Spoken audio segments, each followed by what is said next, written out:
साथीहरु आजकल तपाईहरु कुनै पनि डकुमेन्टको लागि फोटो बनाउनको लागि स्टुडियो आइरहनु भएको छ।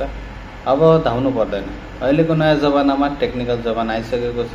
अहिलेको टेक्निकल जमानामा तपाईले आफ्नो मोबाइलबाटै बनाउन सक्नुहुन्छ।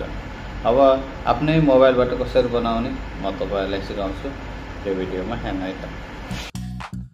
फोटो बनाउनको लागि तपाईहरु पहिला गुगलमा जानु होला, क्रोममा र cutout.pro cutout.pro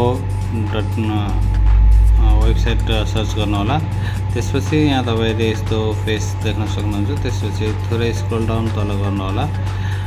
त्यहाँ गइसकेपछि यहाँ विभिन्न फोटोहरु बनाउन सकिन्छ। म चाहिँ तपाईहरुलाई आज पासपोर्ट साइज फोटो बनाउँदै छु।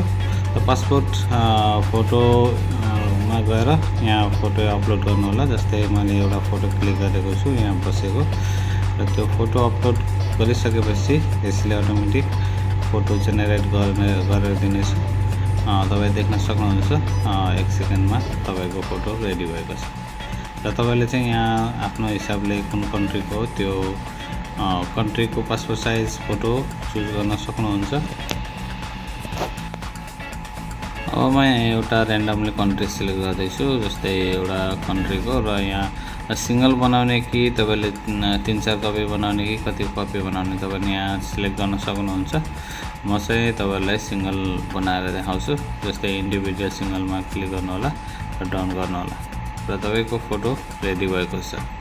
र तपाईले यसमा अझ एडिट गर्न सक्नुहुन्छ। जस्तै कपडाहरु चेन्ज गर्न सक्नुहुन्छ। म तपाईलाई देखाउँछु कसरी चेन्ज गर्ने भनेर। जस्तै कन्टिन्युमा क्लिक गर्नु होला। कन्टिन्युमा क्लिक गरिसकेपछि यहाँ तल तपाईले देख्न सक्नुहुन्छ तपाईको ब्याकग्राउन्ड कलर नि चेन्ज गर्न सक्नुहुन्छ।